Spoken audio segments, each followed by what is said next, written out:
지금까지 지내온 모든 것이 주님의 은혜입니다. 2021년 12월 26일 오늘 우리가 52번째 주의 날 예배를 하나님께 드리고 있습니다. 우리가 한 번도 사실은 올해도 예배가 끊어지지 않고 또 우리의 믿음이 연약하고 삶이 어려운 가운데서도 여러분 같이 하나님을 예배하고 같이 교회로 모일 수 있음에 대하여서 먼저는 하나님께 감사를 드리고요. 그리고 또 제게 또 귀한 또 성도로서 교우들로서 함께 한 교회를 섬기고 계시고 같은 자리에서 모여서 하나님을 예배하는 여러분들, 함께 기도하는 여러분들에게도 같은 감사의 마음을 전합니다. 우리가 하나님이 계시지 않았다면 함께 예배하며 함께 기도해주고 격려해주는 우리 교회와 성도들이 없었다면 우리가 지난 1년을 어떻게 사실은 보낼 수 있었을까를 돌아보면 사실은 내 힘만으로 나 혼자만으로 하나님을 예배한 것도 아니고 기도한 것도 아니고 사실은 살아올 수 없었음도 이렇게 고백합니다. 오늘 사실은 같이 예배드리는 분들이 하나님이 저에게 주신 온라인 예배를 드리는 성도님들 여러분 또한 마찬가지로요. 하나님이 저에게 주신 그리고 여러분 각자에게 주신 가장 큰 은혜이고 위로인 줄로 믿습니다. 욥의 가장 큰 갈망은 하나님이 자신의 탄식을 들으시고 직접 나타나셔서 친히 대답해 주시는 것이었습니다. 하나님이 자신을 친히 가르쳐 주신다면 정말 더 바랄 나위가 없겠다라고 하는 것이 욥의 가장 깊숙한 갈망이었고 유일한 고난 가운데 부르짖는 유일한 소망이었던 것이죠. 그래서 욥기 31장 35절 욥이 자신의 모든 마지막 발언을 마치면서 마지막으로 하는 말이 뭐냐? 나의 소명이 여기 있으니 전능자가 내게 대답하시기를 바라노라. 하나님, 여기 내가 소명을 했습니다. 이제 내 모든 말은 여기서 그칩니다마는 하나님이 이제 이 말에 대답해 주시기를 나는 간절히 바란다라고 마지막으로 이야기를 하는 것입니다. 여러분, 이것은요 믿음이 충만하여서 하는 이야기가 아니라 고난 가운데 믿음을 짜내고 짜내서 내가 이제 정말 다 죽은 자와 같이 되어져서 이 먼지 한 톨로 하나님이 나를 빚으실 때 사용하였던 그 먼지로 다시 돌아가는 바로 그 앞에 두고 믿음을 겨우겨우 짜내서 하나님 내게 대답해 주시기를 바랍니다 라고 고백하는 것입니다. 욥이 갈망하는 하나님의 대답은 뭐냐면요, 욥은 불의하지 않다라는 그 한 가지인 거예요. 마치 성경이 우리에게 말씀하시듯 우리가 그리스도 예수를 믿는 그 믿음으로 인하여서 의롭다함을 얻고 구원받는 것처럼 욥이요 자기에게 잘못이 하나도 없다라고 지금 말하는 게 아니에요. 내게는 불의가 하나도 없다라고 말하는 게 아니라 그럼에도 불구하고 내가 실수가 있고 틀린 것이 있고 약함이 있지만 하나님이 그럼에도 나를 의롭다 칭해 주기를 바라는 그 믿음을 가지고 이야기하는 것입니다. 그런데 여러분, 하나님이 친히 대답하시는 것은요 욥도 그리고 욥의 세 친구들도 그리고 하나님이 대답하시기 전에 말하는 그 젊은 엘리후도 상상할 수 없었던 일이었습니다. 욥기 5장 1절에 첫 번째 친구였던 엘리바스는 이렇게 말했죠. 너는 부르짖어 보라. 내게 응답할 자가 있겠느냐. 그러니까 회개하지 않는 가운데 하나님께 아무리 부르짖어 봤다 하나님은 악한 죄인의 기도를 들으시지 않는다라는 거였어요. 또 욥기 37장 23절에요. 하나님의 말씀을 대신하여서 하나님이 등장하실 것을 예비하는 엘리후가 자신의 발언을 마치면서 욥에게 뭐라고 말하냐면 전능자를 우리가 찾을 수 없나니 라고 말합니다. 우리는 하나님을 찾을 수 없다, 발견할 수 없다라고 말하는 겁니다. 그런데 상상할 수 없었던 일이 마침내 욥에게 일어났어요. 친구들에 의하면 그리고 욥에 의하면 그리고 또 엘리후에 의하면 하나님은 응답도 하지 않으시는 것 같고 우리가 하나님을 찾으려고 해도 하나님을 발견할 수 없는 그 하나님이요. 엘리후의 발언이 끝나고 난 후 욥과 친구들의 논쟁이 더 이상 나눌 말이 없게 되었을 때 드디어 마침내 하나님께서 폭풍 가운데 현현하셔서 욥에게 말씀하십니다. 욥이 전능자를 찾은 것이 아니라 물론 이제까지의 그 계속된 탄식과 간구에 대한 응답이지만 하나님께서 욥을 찾아오셔서 말씀해 주시는 것입니다. 여러분 혹시 지금도 이 친구들이 말했던 것처럼 부르짖어 보십시오. 응답할 사람이 없습니다. 감히 우리가 하나님을 찾을 수 있겠습니까? 라고 말하는 여러분 탄식 가운데 그렇게 말하시는 분들이 있으십니까? 그러나 여러분 하나님은 우리가 상상할 수 없는 여러분 그 방법을 뛰어넘어서 우리에게 찾아오시고 말씀하시고 마침내 우리를 구원하심을 우리를 건져주심을 믿으시기 바랍니다. 이제 하나님이 직접 등장하셔서 직접 말씀하십니다. 욥에게 직접 응답하십니다. 여러분 누구에게 말씀하신다고요? 오늘 본문 2절을 보니까 1절을 보니까 욥에 말하는 사람들이 여러 명이 있었잖아요. 욥도 말하고 욥의 세 친구들도 말하고 그리고 욥과 친구들의 대화가 끝난 다음에는 엘리후가 더 이상 참지 못하고 길게 연설을 합니다. 적어도 5명이 등장하여서 하나님 서로 이야기를 하고 그들이 하는 말은 다 하나님께 전달되어지는 거예요. 근데 여러분 누구에게만 하나님이 말씀하시죠? 1절 말씀 보니까 그때의 여호와께서 폭풍우 가운데에서 누구에게 말씀하셨어요? 욥에게 말씀하십니다. 친구들에게 말씀하신 게 아니고요. 엘리후에게 말씀하신 게 아니고 고통 가운데 고난 가운데 까닭 없는 이 어려움 가운데 하나님 앞에 탄식하며 어느 순간 진짜 손을 오고 가면서 하나님이 틀리신 거 아닌가, 하나님이 불의하신 것 아닌가 하는, 하나님이 계시지 않은 것 아닌가 하는 그런 불신의 마음 가운데, 신앙의 마음 가운데를 왔다리 갔다리 하는 그 욥에게 하나님이 말씀하시는 겁니다. 탄식하며 부르짖고 있습니까? 하나님은 반드시 응답하신다라는 거예요. 하나님은 폭풍 가운데서 말씀하시는 하나님이다 라고 성경은 우리에게 말씀하고 있습니다. 폭풍은 하나님의 현현을 상징합니다. 이 폭풍을 히브리 말로 세아라라고 하는데요. 하나님이 시내산에 강림하셨을 때 구름과 빽빽한 구름과 흑암 가운데 폭풍과 번개가 치는 가운데 임하셨죠. 시편 18편의 다윗의 노래에서요. 하나님께서 다윗을 사울과 그 모든 원수의 손에서 건져내셨을 때 다윗이 하나님 앞에 찬양하며 부르신 그 시편 18편에서 하나님은 빽빽한 구름과 연기 가운데 폭풍 가운데 찾아와 말씀하시고 구원하시는 하나님이라고 말합니다. 에스겔이 바벨론 포로 생활하면서 본 하나님의 현현 또한 그와 마찬가지입니다.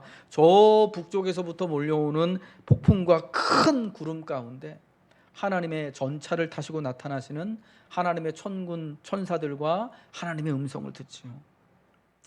예레미야서에서는요, 이 하나님의 폭풍인 세아라가 무지한 사람들을 깨우치는 하나님의 도구로 또한 나타납니다. 그러니까 폭풍 가운데 말씀하시는 하나님은 어떤 하나님이시냐면요, 하나님은 이치를 알지 못하는 이들에게 그 이치를 깨닫게 하시기 위해서 무지한 말을 하는 이들로 하여금 더 이상 하나님에 대하여서 하나님이 창조하신 이 세상에 대해 무지한 말을 하지 못하도록 교만한 입술을 그치도록 친히 폭풍 가운데서 나타나시는 하나님이다라는 것입니다. 그러면 여러분 하나님께서 폭풍 가운데 우리에게 말씀하실 때 우리는 내가 무지한 자이구나 라는 것을 깨닫고 기억하며 하나님의 지혜의 말씀으로 세상을 지으시고 운행하시는 질서 있게 하시는 그 하나님의 음성에 귀를 기울여야 한다라는 것입니다. 하나님이 폭풍 가운데 말씀하신다라는 것은 이중적인 의미가 있습니다. 먼저는 문자 그대로요, 시각적으로 하나님이 저 빽빽한 검은 구름과 폭풍과 번개를 동반하면서 번개를 치는 것 같이 그렇게 우리 귀에 대고 큰 소리로 말씀하시는 것이죠.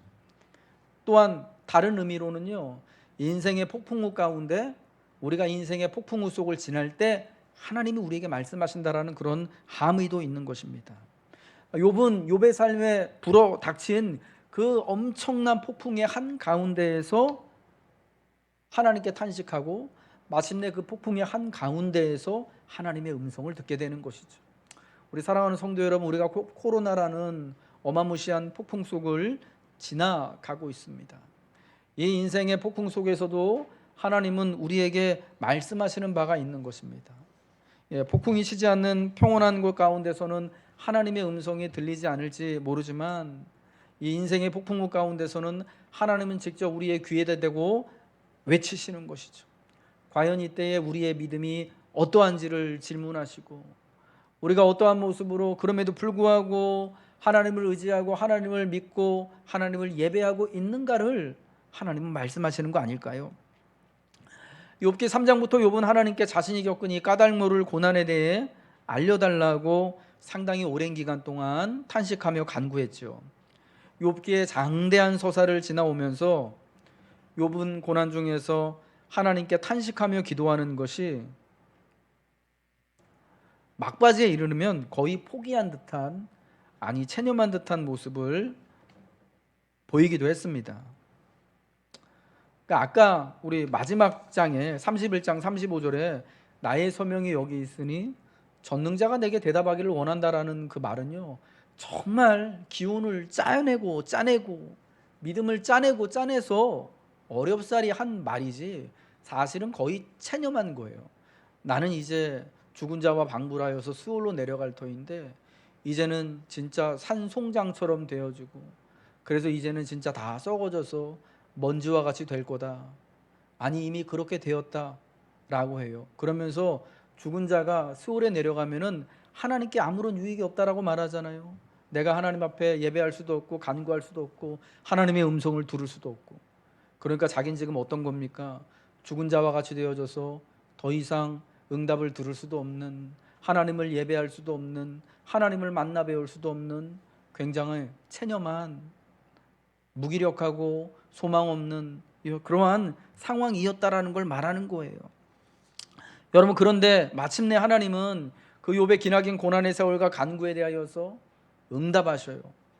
욥이 말을 그치게 되었을 때, 친구들과의 논쟁이 끝나게 되었을 때, 엘리후가 4장에 걸친 자기의 기나긴 연설을 다 마치게 되었을 때, 욥기에 나오는 그 지혜자들이, 하나님을 잘한다라고 하는 그들이 하나님에 대하여서 더 이상 말하기를 멈추었을 때, 여러분 그때부터 하나님이 말씀하시는 것입니다. 여러분, 저는 이것은 참 우리의 믿음에 있어서 정말 중요하다라고 생각합니다.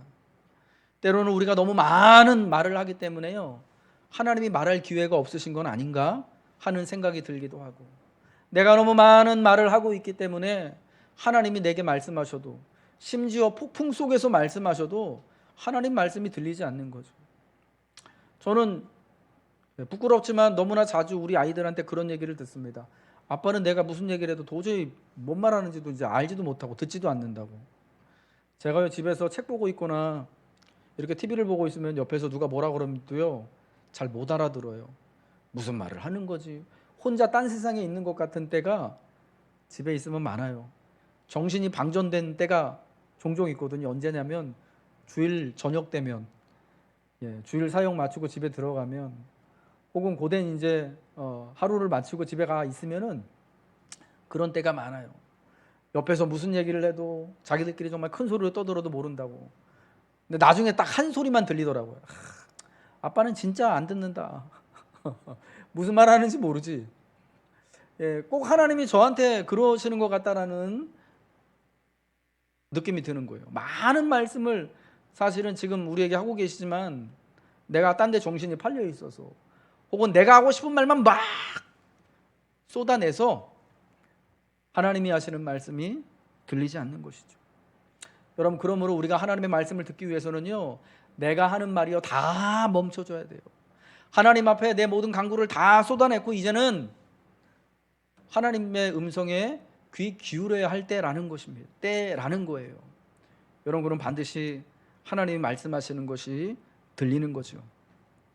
하나님이 내게 말씀하실 때 그때가 언제면, 여러분 언제면 좋겠습니까? 내가 기도하고 나서 즉시로 말씀해 주시면 좋겠죠. 내가 원하는 시간에 원하는 모습대로 응답해 주신다면 얼마나 좋을까? 여러분, 우리가 원하는 건 그거잖아요. 내가 기도할 때마다 건바이 건으로 내가 원하는 때에 내가 원하는 모습대로 하나님이 응답해 주시면 나는 하나님 너무 땡큐입니다. 그러나 여러분, 그것은 응답에 대한 하나님의 뜻이 아닙니다. 위대하신 하나님, 직접 입을 열어 말씀하시는 하나님은 자신이 선택한 때에, 특별히 자신이 선택한 사람들에게 말씀하시는 거예요. 내가 때를 택하는 게 아니고요, 내가 아무리 때를 쓰고 나는 잘한다고, 나는 하나님 뜻을 안다고, 알려달라고 한다고 하나님이 말씀하시는 거 아니에요. 하나님은 친구들에게 말씀하지 않으셨습니다. 엘리후에게 말씀하지 않으셨습니다. 이 말하고 있는 5명의 사람들 중에 어쩌면 가장 불의해 보이고 가장 모자라 보이고 가장 하나님의 은혜로부터 멀리 떨어져 있는 것처럼 같은, 완전히 망해서 산 송장과 같이 되어져 버린 욥에게만 말씀하신 겁니다. 친구들과 엘리후는 욥을 통하여서 하나님의 음성을, 하나님의 뜻을 듣는 것이죠. 하나님은 욥이 요구한 일을 하려고 서두르지도 않으셨고요, 자신을 낮추시지도 않으셨어요. 자신을 낮추시지도 않으셨다는 건 뭐냐면요, 욥이 요구하는 대로 하나님이 그렇게 응답하지 않으셨다라는 겁니다. 자기가 원하는 때에 인간이 원하는 방법대로 그렇게 하지 않으셨다라는 거예요.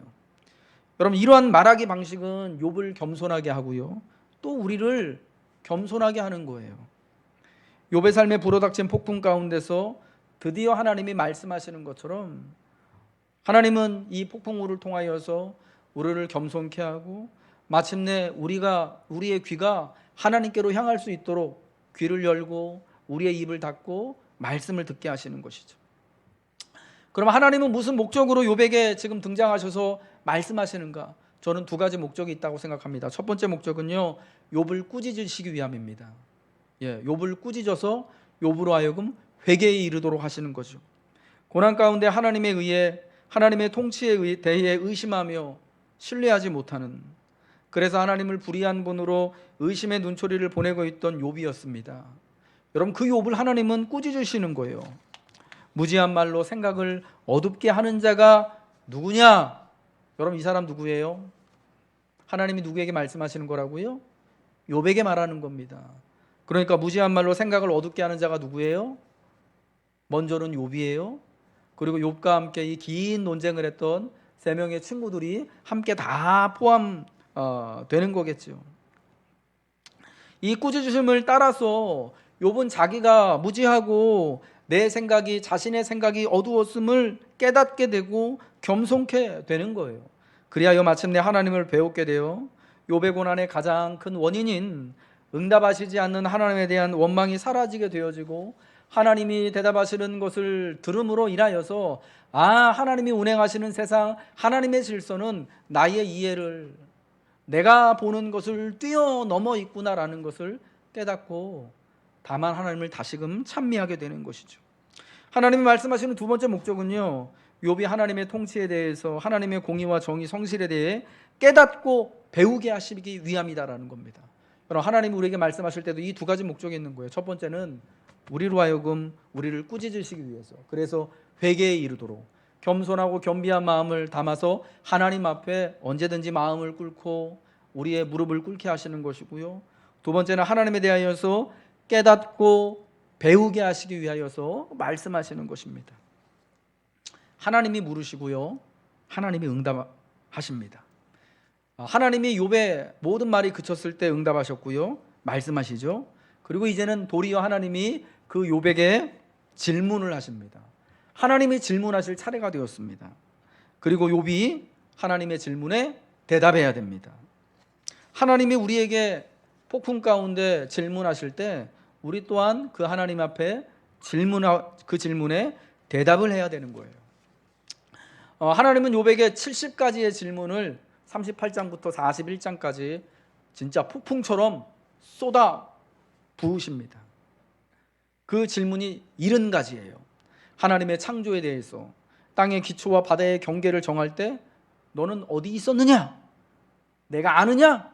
질문하셔요. 눈과 우박과 번개와 폭풍과 같은 자연현상과 기후에 대하여서 내가 아느냐? 내가 이것들을 뜻대로 조정할 수 있느냐? 물으십니다. 티끌로 덩어리를 이루며 흙덩이가 서로 붙게 하며 생명을 이루는 것에 대하여서 내가 이 생명을 이루는 것을 아느냐? 라고 말합니다. 여러분, 이 말씀은 욥에게 대해서 하나님이 응답하시는 거하고 똑같아요. 욥이 이제 자기는 죽어가지고 이제 산송장처럼 되었고 이제 먼지와 같이 없어질 자가 되었다라고 말하는데, 하나님이요 그 먼지 가운데서 흙덩이가 서로 붙게 하여서 생명을 이루게 하시겠다라고 지금 말씀을 하신 거예요. 욥에게 다시금 생명을 주시겠다는 그 말씀과 다른 게 아니죠. 사자나 까마귀 새끼와 사뇽소와 암사슴 등의 삶에 대하여서, 생존에 대하여서 내가 가까이서 보고 아냐? 라고 물으시는 거예요. 하나님이 쏟아내시는 이 질문들에 대하여서 욥은 한마디도 제대로 대답하지 못합니다. 하나님의 질문들만 계속해서 진짜 요즘 애들이 랩하는 것처럼 쏟아집니다. 왜요? 욥이 답을 가지고 있지 않기 때문입니다. 하나님의 질문에 대하여서 천에 하나 만에 하나 말할 수 없기 때문입니다. 70가지의 질문을 욥에게 던짐으로 욥이 하나님께 했던 원망스러운 질문에 대해서 간접적으로 하나님 말씀하시는 거죠.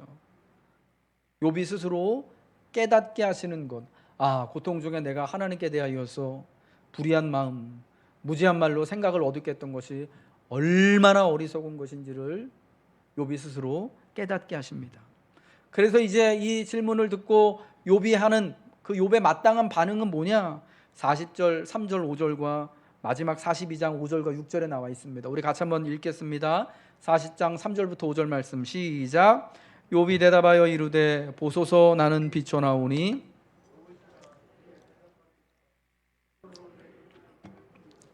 내가 한번 말하였사온즉 다시는 더 대답하지 아니하겠나이다. 하나님의 질문들을 듣고 하나님, 나는 할 말이 없습니다. 내가 무슨 말을 하겠습니까? 내 입을 가립니다. 다시는 내가 더 대답하지 않겠습니다. 다시는 내가 더 무지한 말로 생각을 어둡게 하지 않겠습니다라고 말하는 겁니다. 또한 42장 5절과 6절 말씀이죠. 읽겠습니다. 시작. 내가 주께 대하여 귀로 듣기만 하였사오나 이제는 눈으로 주를 배움나이다. 그러므로 내가 스스로 거두어드리고 티끌과 새 가운데에서 회개하나이다. 내가 이제는 눈으로 주를 배우며 내가 더 선명하게 주의 뜻을 깨닫는다는 거죠. 주님이 말씀하시니까. 그리고 내가 스스로 거두어드리고, 뭘 거두어드려요? 자기의 탄식과 불의한 믿음과 자기의 무지한 말들과 생각을 거두어드리고 이제는 티끌과 재 가운데 앉아서 내가 회개한다라는 거예요. 하나님께 다시는 어리석은 말을 내지 않기 위해 손으로 입을 가리고 티끌과 재 가운데 앉아 어리석게 말하는 것에 대해 회개하는 것이 욥이 보인 반응입니다. 그게 욥의 응답이었습니다. 그것은 또한 하나님이 말씀하실 때 하나님의 음성을 듣고 우리가 보여야 할 우리의 믿음의 모습이어야 합니다.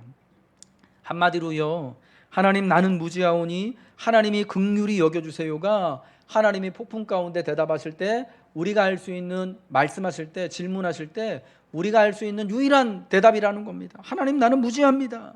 나를 긍휼히 여겨주세요. 하나님 내가 믿습니다. 나의 믿음 없는 것을 도와주세요. 이게 우리가 할 수 있는 유일한 대답이다라는 거예요. 자신이 세상을 잘 안다고 쉽게 말할 때, 지금까지는 내가 자신이 하나님에 대해 안다고 주장한 만큼 실은 하나님에 대해서도 세상에 대해서도 제대로 알지 못하고 있음을 우리는 깨닫고 배워야 한다라는 것이죠. 욥의 친구들은 욥만큼, 아니 욥보다 더 하나님에 대하여서 잘 알고 있다라고 여겼습니다. 세상에 대하여서 욥보다 더 많은 지혜와 경험을 가지고 있다고 여겼습니다. 그래서 하나님께 묻지도 않고 이것이 하나님의 뜻이다, 불의한 자에게 심판을 주어서 그가 이 땅 가운데서 망하게 하는 것이 하나님의 뜻이다라는 것을 욥에게 두려움도 없이 하나님을 경외함도 없이 이게 하나님의 뜻이다라고 선포할 수 있었던 것은 하나님께 묻지도 않고 사실은 그들이 그만큼 하나님을 알지도 못하는 무지한 가운데 있었던 것이죠. 여러분, 저는 그래서 우리가 항상 하나님 앞에 이러한 마음을 가져야 된다고 생각합니다. 우리 중 누구도 하나님을 제대로 아는 사람이 없거든요. 우리가 늘 이렇게 하나님을 예배하지만 하나님을 온전히 정말 바른 이해를 가지고 하나님을 예배할 수 있는 자가 없다라는 거, 내가 그러지 못한다라는 것을 늘 겸손히 하나님 앞에 인정해야 되는 거거든요. 저는요 항상 그런 사람들이 경계가 됩니다. 항상 하나님이 자신에게 직접 말씀하셨다라는 투로 그런 이제 어투를 가지고 이야기하는 사람들을 종종 만나게 돼요. 내가 하나님한테 이런 말씀을 받았다. 하나님 나한테 이렇게 말씀하셨습니다. 그런 이야기 들으면은 정말 저 사람이 하나님 하신 말씀을 들었나? 라는 마음이 들어요. 내가 직접 하나님의 모든 것을 알고 있다. 하나님 나하고 정말 개인적으로 너무나 친밀해가지고 나에게 직접 이렇게 말씀하신다라고 우리 중에 누구도 여러분 사실은 그렇게 교만하게 이야기해서는 안 되고 그런 주장을 해서는 안 되죠. 도리어 우리는 하나님에 대하여서 나는 무지하오니 더 이상 내가 죄짓지 않기 위하여서 손으로 입을 가리고 내가 전에 한 번 말했지만 다시는 대답하지 아니하고 하나님 앞에 그저 하나님 내가 티끌과 죄 가운데 앉아서 회개하며 하나님 나는 무지하오니 나를 도와주세요. 내가 믿어오니 나의 믿음 없는 것을 도와주세요라고 고백하는 것이 우리의 모습이어야 한다는 것이죠. 오늘 욥기와 좀 관련이 있어서 좀 어려운 이야기를 꺼내려고 합니다. 이실론이라고 하는 그런 실론이 있습니다. 하나님이 계시긴 하지만 내가 사는 세상과는 무관한 분으로 여기는 신관이 이실론이라는 신관입니다.